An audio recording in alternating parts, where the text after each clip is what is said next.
Halo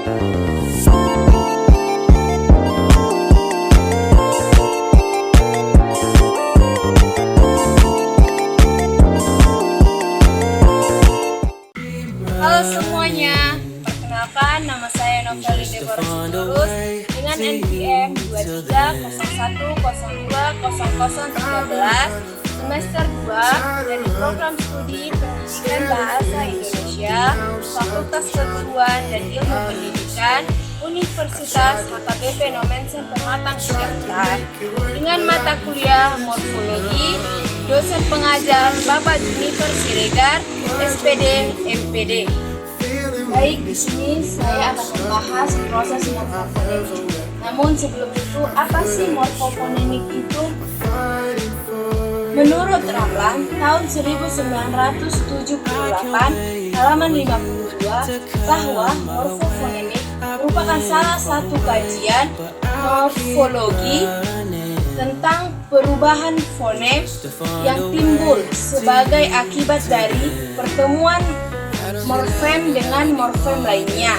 Terdapat 3 proses morfofonemik, yaitu 1. Proses perubahan fonem, 2. Proses penambahan fonem, dan 3. Proses hilangnya fonem. Baik, pertama saya akan menjelaskan tentang proses perubahan fonem. Pertama, yaitu fonem N pada morfem menasal dan penasal berubah menjadi fonem M apabila bentuk dasar yang mengikutinya berawalan dengan B, B, F. Contoh, menasal ditambah pakai menjadi memakai. Selanjutnya, fonem N pada menasal dan penasal berubah menjadi fonem N apabila bentuk dasar yang mengikutinya berawal dengan fonem T, DS. Contoh, menasal tambah tarik menjadi menarik.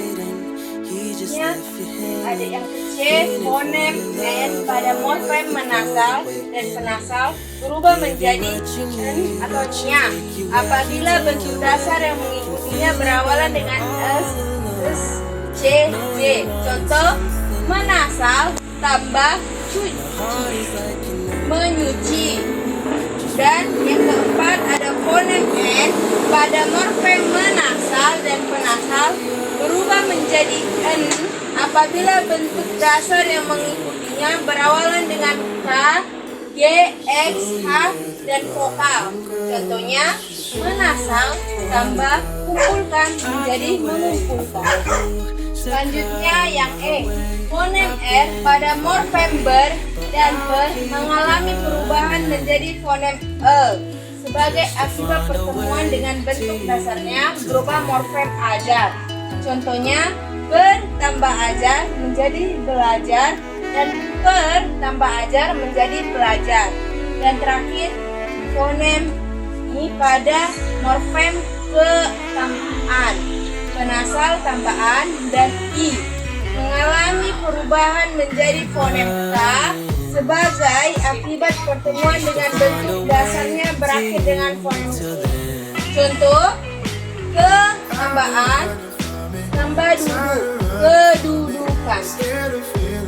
Saya akan menjelaskan tentang proses penambahan fonem, yaitu yang pertama, terjadi penambahan fonemnya apabila bentuk dasar itu berakhir dengan vokal A. Contoh, kean tambah ada menjadi keadaan.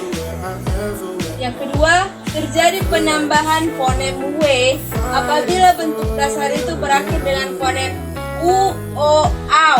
Contoh, kean tambah pulau menjadi kepulauan. Namun sering kita baca kepulauan. Yang ketiga, terjadinya penambahan fonem Y apabila bentuk dasar itu berakhiran dengan fonem I. Contoh, an tambah hari jadi harian, namun sering dibaca harian. Nah, terakhir saya akan membahas mengenai proses penghilangan fonem. Yang pertama, yaitu proses hilangnya fonem N pada menasal dan penasal dengan bentuk dasar yang berawalan dengan fonem L, R, Contoh, menasal tambah lerai sama dengan melerai. Yang kedua, fonem R pada morfem ber, per, dan ter hilang akibat pertemuan morfem itu dengan bentuk dasar yang berawal dengan fonem R dan bentuk dasar yang suku pertamanya berakhir dengan R. Contoh, bertambah renang menjadi berenang. Dan yang ketiga, fonem P, T, S, K pada awal morfem hilang sebagai akibat pertemuan morfem menasal dan penasal dengan bentuk dasar yang berawal dengan fonem-fonem itu. Contoh, menasal tambah paksa jadi memaksa. Baik, demikian penjelasan dari saya mengenai proses morfofonemik. Bila ada kesalahan dalam video tersebut, saya minta maaf. Terima kasih.